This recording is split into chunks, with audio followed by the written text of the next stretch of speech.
going on, Fight Fans? It's your boy, Ak. And I'm Barack the Boxing Bully.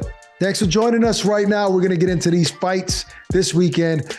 Big fight on the West Coast, Jaime Munguia against Derevyanchenko. I guess it's safe to call him a journeyman. We'll talk about him and Josh Taylor versus Teofimo Lopez on the opening bell.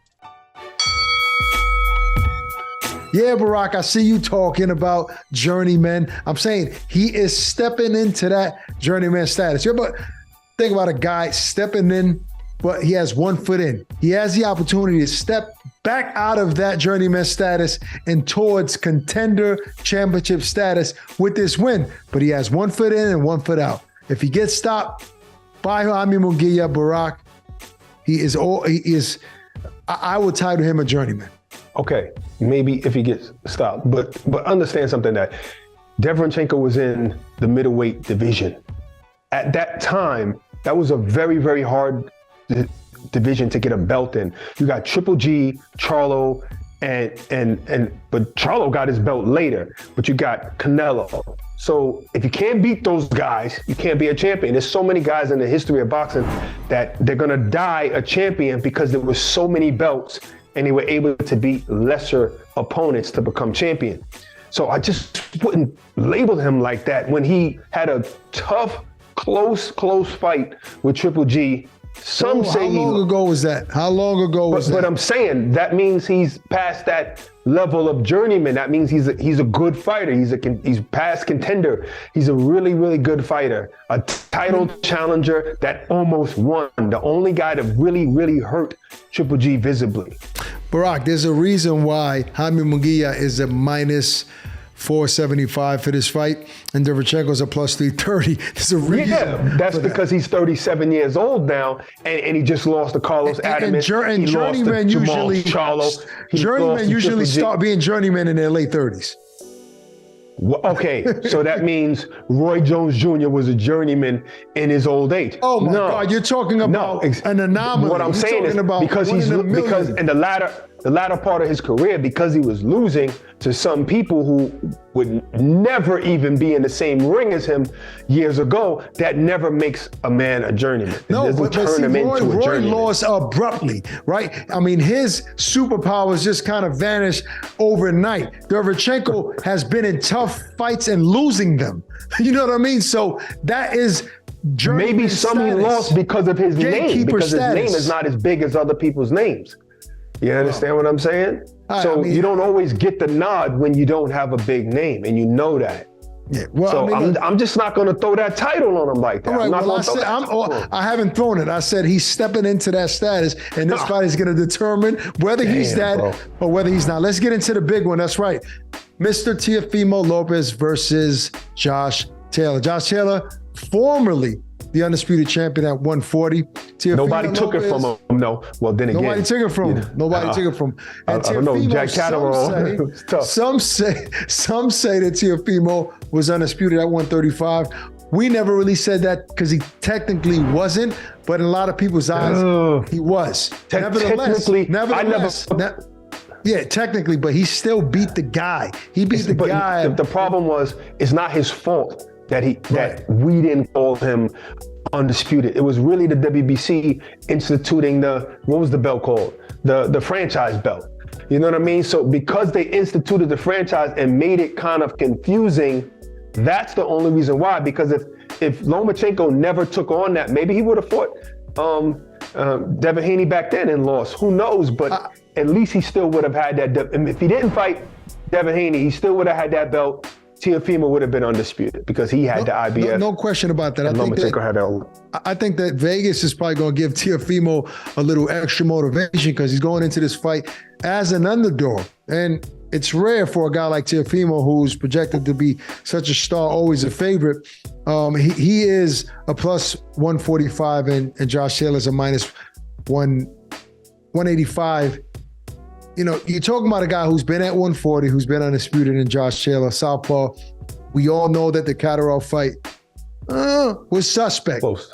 But he's the same guy that beat Regis Prograis. Jose Ramirez, fighter, Regis Prograis. Another close fight, though. Another close fight, no doubt. And Regis wants his get back for that. That's another conversation. But when you talk about a special kind of talent, Barack. When you talk about a fighter that stands out, that always stood out to us, I'm not forgetting that about Teofimo Lopez. I feel that Teofimo Lopez is still a very special fighter. And to be honest, I don't think we've seen the best of him. Now, him being mentally strong and being in the right mindset to actually give us that, that remains to be seen. But in terms of talent, I think he's one of the most talented fighters in boxing. And I do feel that here's the opportunity to remind everybody against a guy as talented as Josh Taylor. I do feel Teofimo has the talent to do it. I feel something special is going to happen this weekend in that fight. I'm excited to see it. This is one of those fights, Barack. Yeah, we know what it is. I think that he had a tough fight with Sandor Martin, a very, very tricky fighter. And then people are using that and mixing that with the things that he's been saying lately that people don't like. So because you don't like it, you're going to question his mental state. Right. And then say, because of that, maybe we don't know which kind of Teofimo Lopez we going to get. But meanwhile, he was sick during that Kambosos fight. That's what the doctor said afterwards. I wasn't trying to give no excuses, but I'm just listening to what the doctor said. So that's why we got that Teofimo, and that Teofimo was still trying to win and dropped Kambosos late in the 10th round. And he almost beat him. And almost won that fight. So it's like, that's the kind of guy we have. Now you got Sandor Martin.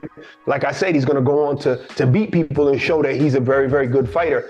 But Teofimo is still Teofimo, and that's how I feel. I feel like athletically and physically, he's going to show that he's still a very, very good fighter, very, very fast, explosive, everything.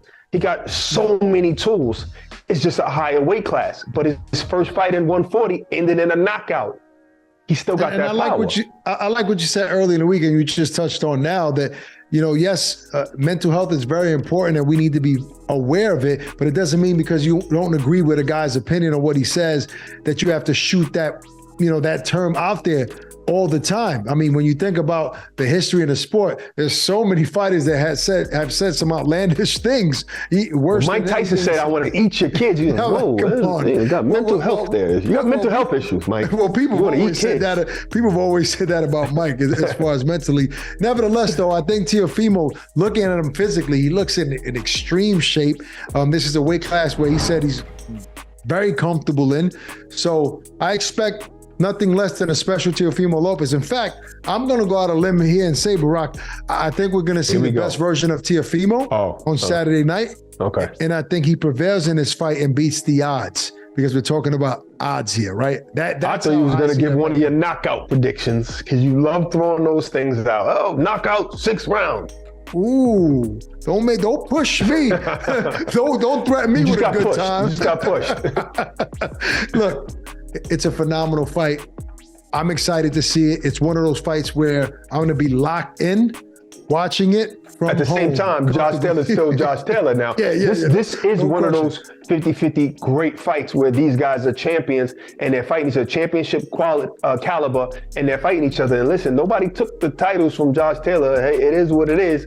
He's still the champ, the lineal champ, and he's defended. And plus, that chip on his shoulder, I think, is Jack Catterall. He wanted to go back and get him. For whatever reason, that didn't work out. That chip on his shoulder is going to come out that night against Teofimo. And I think both guys have a chip on their shoulder. That's why we're going to get a phenomenal fight. Both guys have something to prove to the people, something to prove to themselves. So yes. I think we're going to get a potential fight of the year on Saturday night. Listen, check out DraftKings for the latest odds, but make sure to gamble responsibly. That's it for us. Peace and love. Stay safe. We're out of here.